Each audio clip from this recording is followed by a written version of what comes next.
salut. Cette vidéo 10 jours après ma première sortie,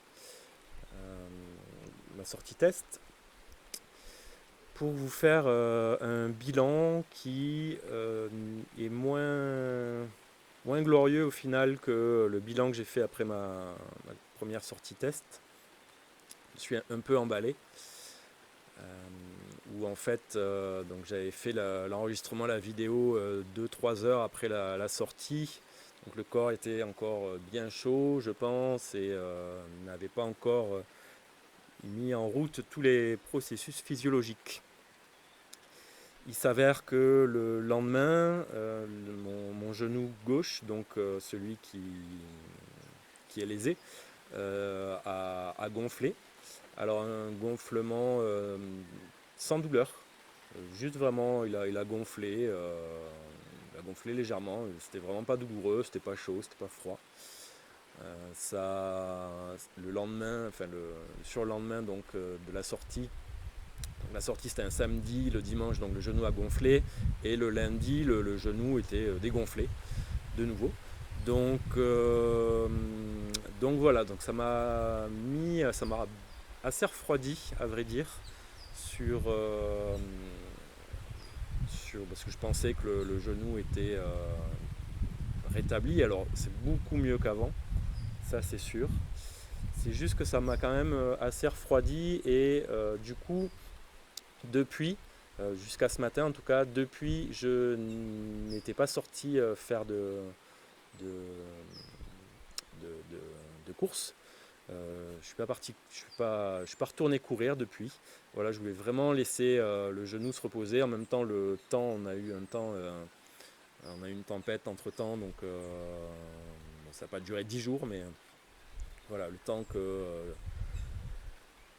la tempête passe et que je me redécide à sortir, voilà, il s'est passé une bonne dizaine de jours. Donc ce matin, je suis parti courir sous la pluie. Je vous laisse découvrir d'ailleurs le paysage avec les nuages. Et je suis parti courir ce matin donc parce que mon genou, je le sens un peu mieux. J'ai vu mon ostéopathe il y a 4 jours. Voilà, qui m'a donné des petits exercices à faire que je mets en place et qui me font du bien. Et bon, voilà, je vais voir, hein, je vais tester. C'est vraiment une grande interrogation par rapport à ce genou qui va au fil du temps, des jours et des semaines, c'est lui qui va me donner le feu vert ou non pour m'engager sur le trail fin octobre, alors c'est l'objectif, hein. Alors petite parenthèse, on m'a fait remarquer que les trails sont annulés les uns après les autres, hein, depuis le début de l'année, pour la Guadeloupe en tout cas. Alors j'ai vu que le week-end qui vient de passer, le grand trail du Tour du Mont Blanc, 80 km du Mont Blanc, s'est fait. Donc, à moins qu'il y ait à nouveau une nouvelle vague liée au virus et donc des restrictions de déplacement, il n'y a pas de raison que le trail fin octobre ne se fasse pas ici en Guadeloupe. Donc voilà, pour la petite parenthèse. S'il ne se fait pas, ça me laissera plus d'un an pour bien me préparer. En attendant, je n'abandonne évidemment pas. Je continue le travail de renforcement autour du genou et pour l'ensemble du corps dans l'optique de cette épreuve. Donc voilà, je voulais faire un petit point par rapport à ça pour les personnes qui me suivent vous dire où j'en étais. Voilà, du coup, ce matin, une sortie intéressante parce que là où j'ai couru, donc il pleut. Ça fait plusieurs jours, donc là je suis en montagne. C'est plusieurs jours où il pleut quasiment tous les jours. Donc la route, c'est une route bétonnée et en pente pour la plupart.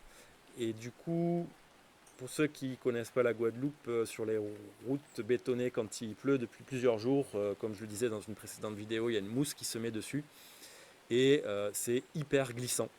Donc ça demande, alors qu'on soit en chaussures ou pieds nus, hein, là il y a égalité je pense par rapport à ça. Et ça demande une hyper vigilance pour chaque pas. Alors je suis pas parti sur les chemins de terre aujourd'hui, je suis vraiment resté sur la route pour bien tester le genou et parce que je voulais courir. Et souvent les chemins de terre, pour celui que j'ai à côté de la maison en tout cas, il est peu praticable en mode course. Et surtout je ne l'ai pas repris depuis la tempête, donc j'imagine qu'il y a pas mal d'obstacles en travers. Donc je suis resté sur cette route bétonnée très glissante. Donc ça demande, comme je disais, une attention pour chaque pas. Alors beaucoup plus dans les descentes. Alors dans les montées aussi, hein, j'ai ripé sur une petite montée où heureusement c'est ma jambe droite qui a glissé, donc sans dégâts. Et donc c'était très intéressant parce que du coup j'ai vraiment pu mettre en application encore plus les conseils du bouquin là, que je vous avais montré d'Eric Horton, l'entraîneur aux États-Unis là, qui, qui entraîne les personnes, les coureurs en mode minimaliste. Donc les levées de jambes, les bonnes poussées à partir des mollets, faire un maximum de petits pas. Voilà, donc c'est, j'ai pu, voilà, je travaillais comme ça aujourd'hui, améliorer ma technique et je vais essayer de vraiment partir sur un programme si, si mon genou le permet, et il va me le permettre, il me le permet, sur un programme de sortie quotidienne avec, donc je vous donnerai les détails de ce que je fais. Alors aujourd'hui, ben voilà, c'était montée, descente avec quelques faux plats. Et demain, je vais voir si je vais me faire une côtière, un chemin côtier, enfin une route côtière, donc complètement plate. Voilà, pour aller travailler plus l'endurance et d'autres aspects de cette technique de barfoot, donc de course pieds nus. Voilà, donc je ferai une vidéo d'ici quelques jours pour vous tenir informé de l'évolution de mon genou et de comment ça se passe et comment j'envisage les choses. Ça, ce sera pour plus tard, je pense. Voilà, à plus tard, bye.